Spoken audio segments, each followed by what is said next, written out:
Zohran. How's it going, sir? It's going pretty good. This is my first time in Queens, and yeah, I'm excited to be out here for the occasion.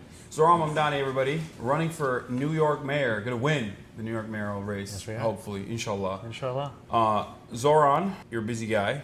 You're all over the place. You had a rally earlier today. Yeah.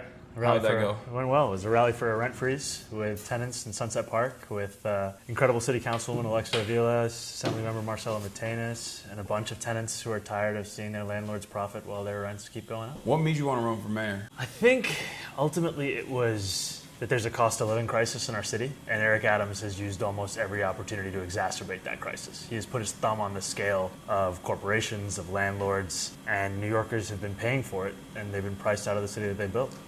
We can actually change that. That's right. Well, also, I do have to mention, you know how like when PBS does when they do a story on Facebook, they'll be like, we're funded by Facebook. Yeah. As a Turkish person, I have to say... We're actually really worried about this interview. Yeah, as a Turkish person, I have to say, Eric Adams is our guy, okay? And he represents my interests, and I'm actually here to extract concessions from you, similar to what Eric Adams gave to the Turkish government. Look, I'm making a pledge now that when I get a hair transplant, there's only one place I'm going. Okay, perfect. But I'm paying for it. Okay. I'm paying for it. All right. But I'm getting it. Depending on what we can do with the fire code, we can make that an option. Where we are right now is totally up to code. I'm joking. You're 33 years old. I'm 33 years old. Yeah, we're the same age, which is crazy because I'm a loser and you're running for mayor of New York. That's wild. That like 33-year-olds are running for mayor of New York. Here we are. Yeah. And you're, according to the latest polls, you're in the second place. It's ranked choice, so it's a little bit different. Do you mind explaining that process to our viewers? Absolutely. So this is the second election for New York City mayor that has ranked choice voting. What that means is that New Yorkers get 5 options, and they put in their options, their first place choice up to their 5th place choice. And if your first place choice is eliminated, then your vote goes to your second place, and so on and so forth, until there's someone who has received more than 50% of New Yorkers' votes. Yeah. And last time around, Eric Adams won the race with about 7,000 votes in a city of 8.5 million people. Yeah. And by the final round, only 40% of New Yorkers' votes were counted because people hadn't filled out their whole ballot. They just kind of gave up. They were just like, I'm voting for 1, I'm voting for 2, that's enough. I mean, I've had uncles come up to me in the mosque and be like, I'm voting for you and nobody else. And I'm like, no, you're not. You're voting for me, you're voting for the rest of your ballot, and you're not ranking Andrew Cuomo. Okay. Yeah, that's good. That's good for people to know. So for that reason, it's a unique predicament because it's a ranked choice situation. Andrew Cuomo entertained running for a little bit, for quite a while, as a matter of fact. And I think the media, given his like institutional backing, was teasing that alongside him. And he has a lot of name recognition. Do you feel like name recognition is one of the major hurdles you have to clear in this race? Yeah, I also think it's a major opportunity because right now the polls are just a reflection of that recognition. Love him or hate him, you know who Andrew Cuomo is. And we're in second place. Still, more than 50% of New Yorkers do not know who I am. And that means we can just keep doing the hard work of introducing ourselves. And actually, it's easier to introduce yourself to someone than convince them to feel differently about you. And that's where Andrew Cuomo has an obstacle, that everyone knows who he is, but still with 100% name recognition, he has not surpassed 50% in support. There's more than 50% of New Yorkers who want someone else. And now it's our job to introduce ourselves. Yeah.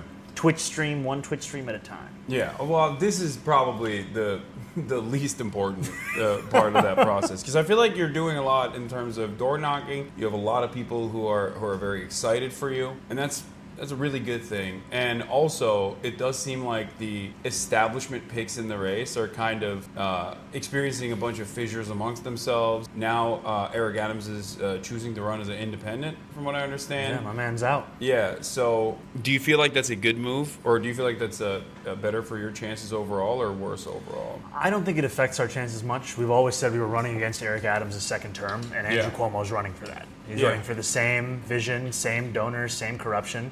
Now it's just clear that he is the one messenger of that vision of a New York City where people are profiting off of others' misery. And what we are fighting for is just as clear as it was day one, a New York City people can afford. Top line agenda items that you have. First day in. All right, here we go. First of all, no more Turkish Airlines corruption. Okay. No disrespect to your people. That's a bit of a bummer because I was a single issue voter. Yeah. I'm going to illegally vote in the race for you. Making it very clear. 1, 2, 3, 4, 5, and now. Do not do that.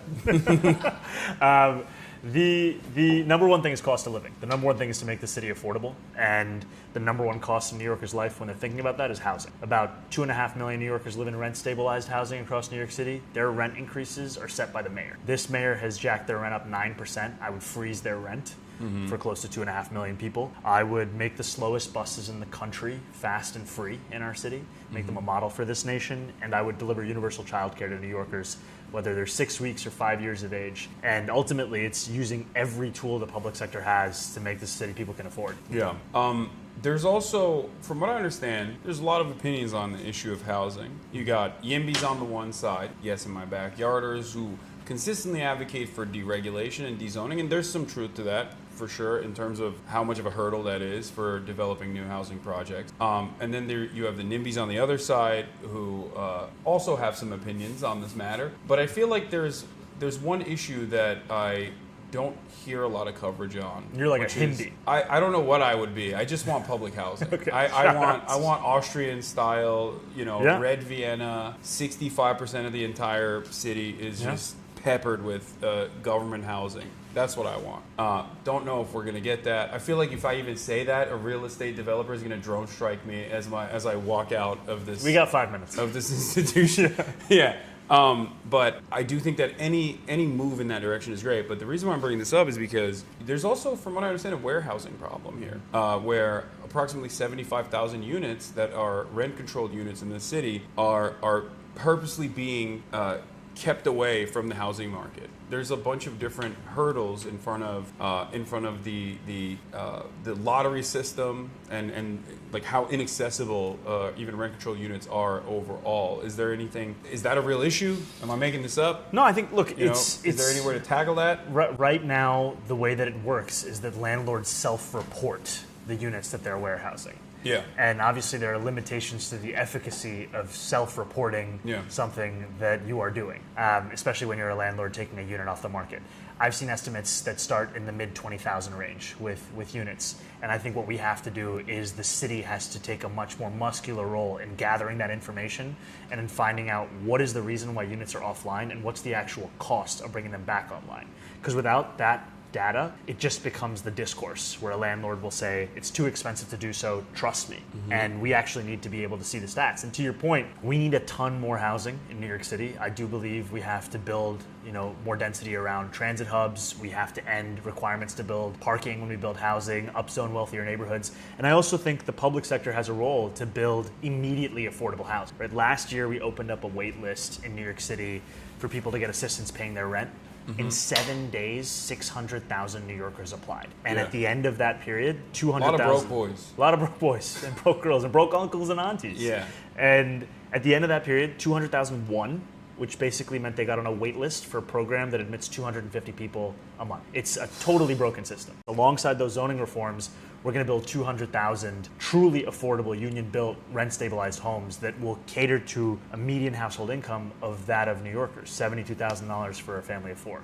Yeah. There's obviously the issue of public-private partnership when we have this conversation to begin with, but I don't know what the limitations are as far as the New York mayor, the mayoral position in terms of maybe not eminent domain, but look, there's a lot of power. But pushing and pulling. Yeah. What are the levers of power that you have? Even now under Eric Adams, the city has the authority to take over a building that is owned by a landlord who's been operating in violation to city code. He doesn't use that power. They don't use those tools. But that is absolutely an existing program that's existed even for prior administrations. And that is something we would use. We would increase fines for dangerous conditions. We would increase them for immediately hazardous ones. And if you're a landlord who isn't abiding by that, we would take that building and give it back to the tenants who are currently living through those conditions. Okay, walk me through this. I call my landlord. I'm like, the microwave is not working. Landlord says, I'll fix it. Doesn't fix it for a month.